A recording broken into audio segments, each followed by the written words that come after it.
Well, hello again, everyone. As always, it's a pleasure and a privilege to be with you and for you to join me for this lecture. This lecture is part of a series of lectures for the EC, course in Professionalism, Ethics, and Communications in Health. It's particularly for the course, The Health Professional and Society. I hope wherever you are in the world, you're enjoying this time together and you're getting some benefit. Today, we want to look at the issue of professionalism and the social contract. And to do this, we want to start by asking the question, what as health professionals should we be thinking or considering the issues surrounding professionalism? I thought to answer that question, we could start off with a little bit of humor. So I hope on your screens, you're seeing these cartoons pretty well. I'll borrow some cartoons from the medical profession.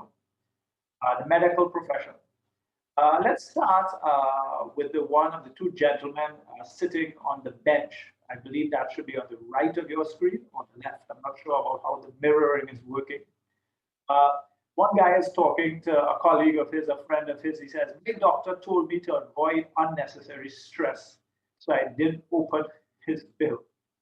And for many of us in different parts of the world, that is a reality. The cost of healthcare is very expensive. We see that echoed with our cartoon in the middle. As your cardiologist, I must advise that you not look at this medical bill, suggesting that if he sees the bill, it's going to frighten him and endanger his heart health. And then finally, we have another one where a doctor is being held up by a criminal. And the doctor's response is, do you have an appointment? Many things inside of that. Paternalism, long waiting lines, so many things inside of that. Now, the thing about cartoons, not all of the time, but often in the midst of the humor and in the midst of the laughter, there's a little bit of satire and there's a little bit of truth. And to some extent, if we think about health professionalism, that's true of these cartoons. As I said, in many countries, healthcare costs have skyrocketed. In many countries, it seems like health professionals take their patients for granted. There are long waiting lines and long waiting times. Appointments for surgeries can be months away. And there are many, many other issues facing the health profession.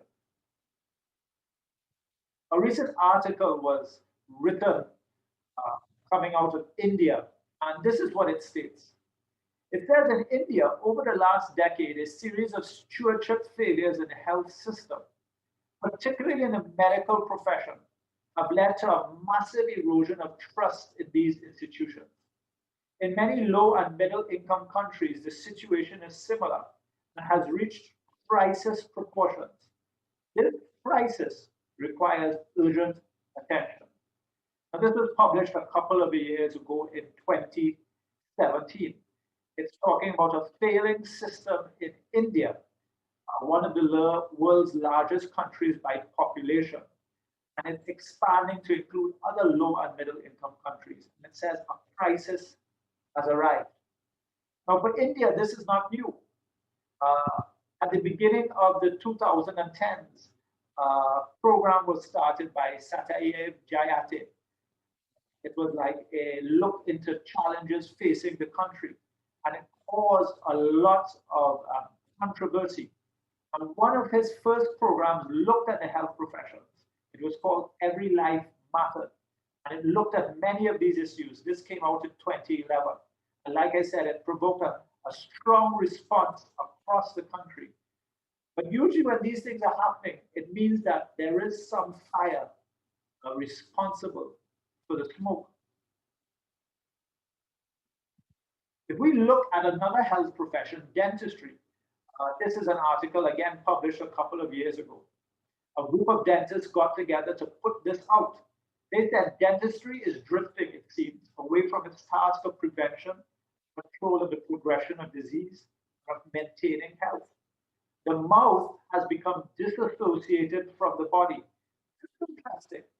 Almost as if the profession of dentistry is no longer concerned about individuals, but just dealing with an organ or a structure, and seems to have disassociated what it's really going after. Then it says, just as oral health care has become separated from general medicine. There we see that word again. We believe dentistry is in crisis. Things must change. And we have to assume that these words, this word crisis, is not being used lightly. Well, this is not new.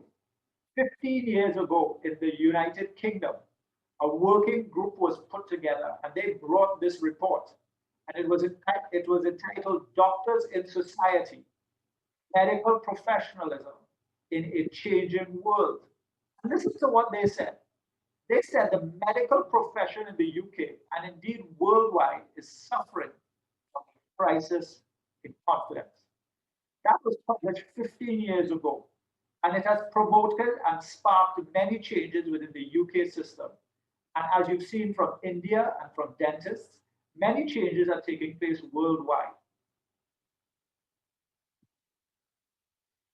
Now, if you were to take the time to read these articles, listen to the reports, watch many of the videos that are available online on YouTube, what you will discover about this crisis is the crisis is not so much focused on what the profession does. By that I mean the technical competence, but it's more focused on how it fulfills its obligations to society. So if you go back and you think about our cartoons, the crisis was not really the fact that the person wasn't getting good health care. The crisis was it was costing so much to get that good health care that people were going into poverty. Now, this is not an exaggerated statement. That is true. That has people are going into poverty to pay their health care bills. So there you see the issue is not technical competence, but how are the obligations of the profession being fulfilled? What are the values and the philosophy behind the profession? I think if you look at many of the issues that are assailing the health profession, you'll realize the issue is not that we're not producing good optometrists or nurses or pharmacists or dentists. The issue is how are we as a profession executing our jobs and fulfilling our duties in the wider world around us. Now, this is not something new. It actually represents an age-old conflict. This is a conversation between Socrates and one of his students. And Socrates used to teach by asking questions that would cause the students to think deeply about something. And he asked this question over 2,000 years ago. He said, tell me, is a doctor in the precise sense a money maker or someone who treats the sick? Tell me about the one who is really a doctor. And his student replied, Phrastimachus, he's the one who treats the sick. Inside of that very short conversation, you see Socrates suggesting and the conversation suggesting that not that is important, not important to charge for services, but where should the emphasis be placed? And that's what I want us to think about as you begin to consider the issue of professionalism, because we're going to discuss many things. But the issue here is weighting and priorities. Not that the services should be free. You shouldn't benefit from all those years of training that you underwent as a student, but how are priorities established within the profession? So this allows us to now talk about why we're talking about the concept of health professionalism, or enter the concept of health professionalism. To answer this question, I'm going to refer to another document which you can read online. And this was put out around the same time as the working group in the UK put forward their documents, Doctors in Society. This came forth out of the United States. It's called a physician charter, and it has a very similar name, Medical Professionalism in the New Millennium. And the charter was actually signed on to and agreed to by over 130 organizations over the past 10 to 15 years. Now, in summarizing all that they said, they made a very key statement, and it was this: professionalism is the basis of medicine's social contract with society. Professionalism is the basis of medicine's social contract with society. Now, when you read that statement, one word should immediately jump out at you: social contract. Contract. What does a contract have to do with professionalism? What does a contract have to do with me becoming a pharmacist or an optometrist? What does a contract have to do with me becoming a doctor?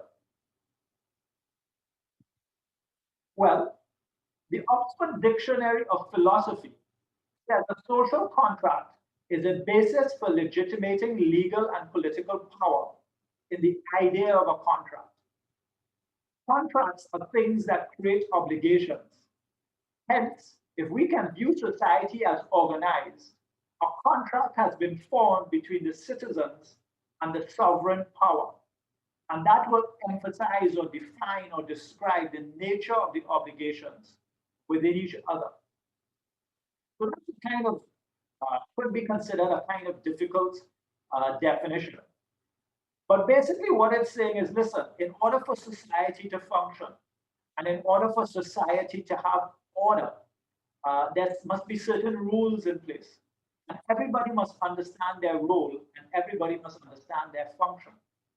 And in understanding your role and your function, you have certain obligations. And those obligations might not be written down formally by a formal contract, but they're just as real as if they were written formally. Now, these ideas emerged during the Enlightenment period. That's the image that's being shown on the screen next to the text. And around this time, many of the philosophers were grappling with how do you organize functional societies in which competing factions don't fight with each other and tear each other apart, and cause the society to go forward and grow and develop. And inside of that, this concept of the social contract, that we have obligations, the government has obligations. And even though these things are not written, they must be fulfilled in order for society to work. Let me give you an example. On the most basic level, there are taxes to be paid. I know that's enshrined in law. But part of the social contract says that those taxes are not to serve the pockets of the politicians and the government, but those taxes are supposed to redound to your benefit. They're supposed to come back to you. They're supposed to service your needs. And that's the obligation that the government says. The government says, I will serve your needs and I will help you. And then you as a citizen have to fulfill these responsibilities, not to break the law, to stay within the boundaries. When the government has to make a tough decision, accept that decision. Now, what we're saying then is that within the concept of the health professions, there is also an unwritten social contract. And inside of that contract, you as a health profession have certain obligations, but the patients and the society has certain obligations. And what we're saying is, as health practitioners, you are granted your professional status. And we'll see what that brings to you once you fulfill your obligations. And so you see that trade-off taking place there. For a health professional, you get to be able to say, I am a professional. And with that comes certain things. With that, certain things are going to come to you. But you're only going to be able to receive that and gain that. That's granted to you by the society. It's not a right if you fulfill your obligations. If you think about that from the flip side, what we're saying then is if you don't fulfill your obligations, then the benefits of a professional, the status of a professional can be taken away from you. I'll mention an example of that in a little while. So we summarize by saying the social contract within our sphere of health implies obligations both on the party of the society and our patients, but also on the party of our health professionals, our practitioners. So having said that, let's define professionalism and begin to explore then what are some of the obligations that historically have been a part of the requirement for our doctors and our nurses and our dentists, our pharmacists. And I want to start by going back to that document, Doctors in Society, that came out of the United Kingdom. This is what they say. Medical professionalism signifies a set of values, behaviors, and relationships that underpins the trust the public has in doctors. Now, of course, they're focused primarily on doctors, but we're using this in a wider sense. And they're saying medical professionalism is a set of values, behaviors, and relationships. And those things create trust. Now, that word trust is very important because remember, this is an unwritten contract. And for this contract to be fulfilled by both parties, there must be trust. There must be an exchange of trust. Now, here's a little case study that I often use when I'm teaching this topic with my class. This case study is just a case study. There's no right or wrong answer. But it allows you to think about some of the issues involved in health professionalism. I just want you to read the case study and you can pause the video and have a conversation, have a think, consider what you would do. But beyond considering what you would do, consider what are the issues inside of this case. Now let's read the case. It says your daughter is scheduled to graduate from high school this afternoon. As you're preparing to sign out to a colleague, that means you're signing off your shift and your colleague is taking over. One of your longtime patients presents in the emergency room with chest pain. You enter the emergency room and you see that a partner in your group is already there to evaluate the situation. You know he's competent and conscientious, and you go to reassure your patient. But you have a long-time relationship with this patient. Your patient pleads with you to stay. That's the scenario. That's what you have to think about. That's what you have to decide. How are you going to manage it? Coming back to the physician's charter, they state very frankly that professionalism demands placing the interests of patients above those of the physician, setting and maintaining standards of competence and integrity, and providing expert advice to society on matters of health. Now, your bodies, your health professional bodies, are going to establish a set of values that they expect you to conduct yourself with. But you have to negotiate those values. You have to consider those values. You have to think about how those values apply to you, because you're going to sign up to those values once you graduate. In a certain sense, once you're here in school, once you're here in training, once you're here at university, at college, you've already signed up to those values. You are accountable to those values. And one of the things you see there, it's saying that the interest of the patient, the interest of the client, the interest of society has to be elevated above some of your personal interests. Now, can that happen all the time? Probably not.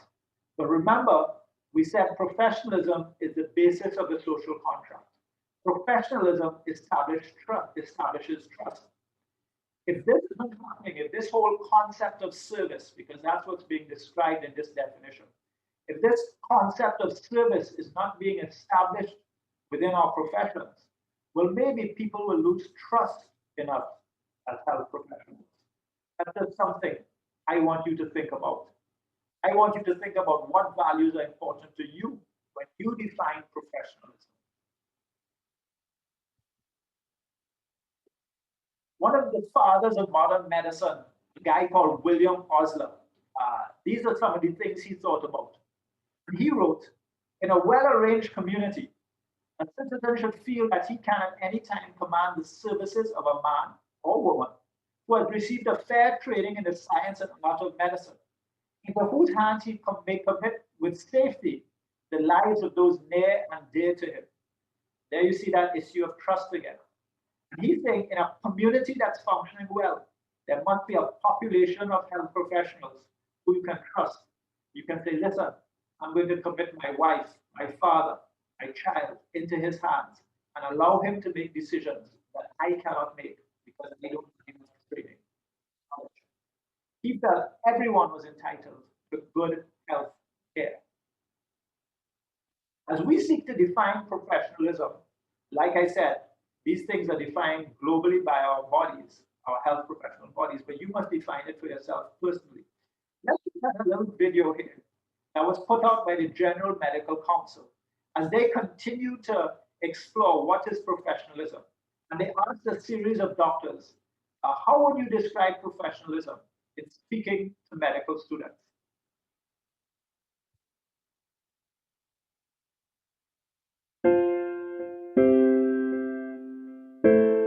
Professionalism is a way of life for medical students. It means understanding the importance of doing things that will allow you to be as good a doctor as possible.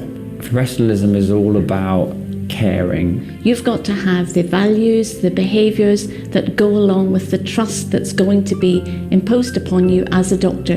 I think professionalism is really important because it's the reason that the public trusts doctors with information that they may not share with anybody else. Professionalism means doing the right thing at the right time, both when people are looking, but also when they're not. Professionalism is the whole package. It's the knowledge, the skills, the attitudes, the behaviours. It's everything that a student does, everything that a doctor does. There's a degree of pride in having a high code of conduct and professional behaviour to which they operate, and that's what makes them proud to be students and doctors of the future.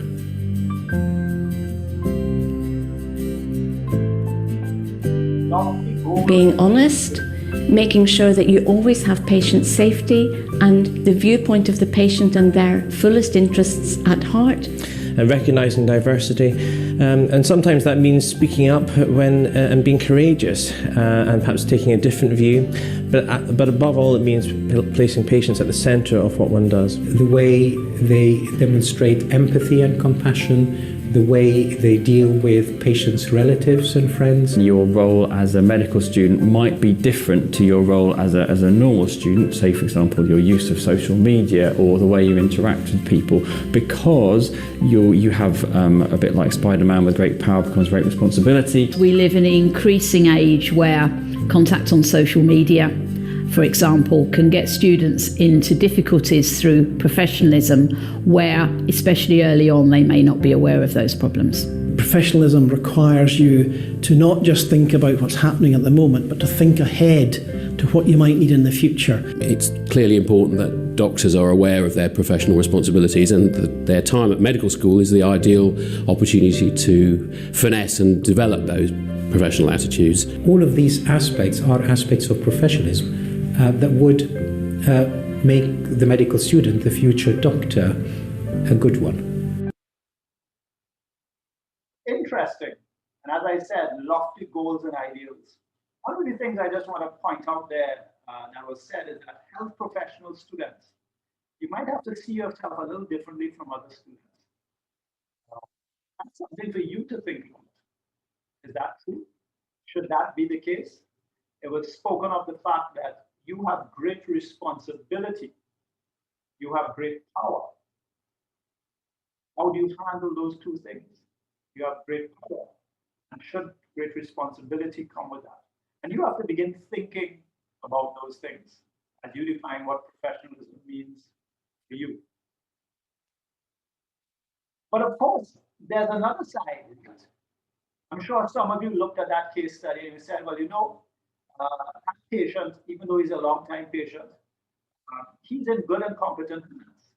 But this will be the only time my daughter is graduating. I need to go and I need to be with her for her graduation.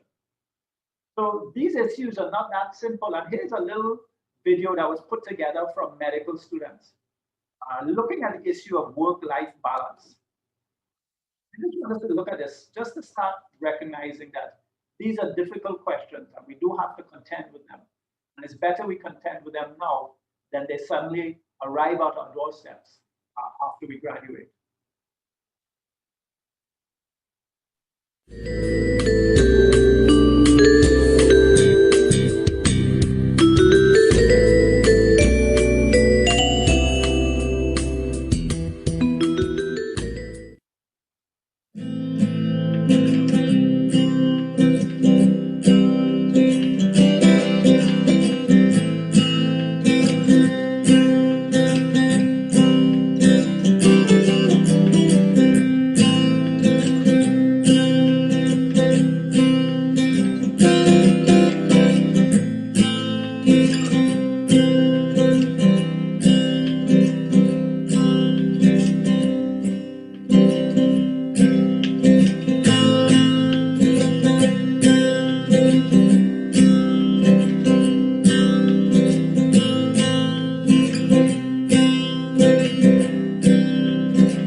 interesting little cartoon, not cartoon, but sketch, raising issues and probably done by showing the extremes, both extremes at the end of the spectrum, but highlighting some of the issues that need to be considered when we're talking about professionalism and our obligations to society.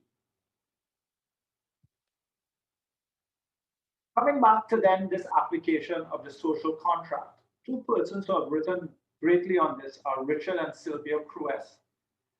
They say professions are bound, professions are given prestige, autonomy, the privilege of physician-led regulation and rewards, on the understanding that they will be altruistic, regulate well, be trustworthy, and address the concerns of society. But as I said, they've written extensively on this social contract idea. And they're showing you what both parties are getting. They're saying that the professions, the health professionals, you get prestige, you get autonomy, you get to regulate yourselves, and you get a set of financial rewards. You are well paid. But then it's expected that you will be altruistic. You won't be looking after your own interests. You will regulate yourself well and be trustworthy. And you will be thinking about what are the concerns of society, not the concerns of yourself. That's a list of things that have generally been considered the benefits of being a health professional. Now, let me just say here that many of these things are now being eroded as part of this crisis. So trust levels in many places are down. Prestige and respect levels are down. And in several places, autonomy and practice and physician-led regulation is no longer exists. Whereas these things used to be conveyed simply by the boards, now governments have stepped in and they're regulating things. And so we have to think about the fact that as future health professionals, if we don't fulfill our end of the bargain, are we going to lose some of the benefits that come to us from society? How is the social contract rearranging itself in the modern era? And this just shows you a chart put out by the American Board for Internal Medicine that's talking about how these things are changing. The issue of autonomy in medicine and health is moving towards collaboration. So it's no longer just what the doctor says, but it must be evidence-based medicine. This is just a slide that you could study and think about as things are changing around you and in the sphere.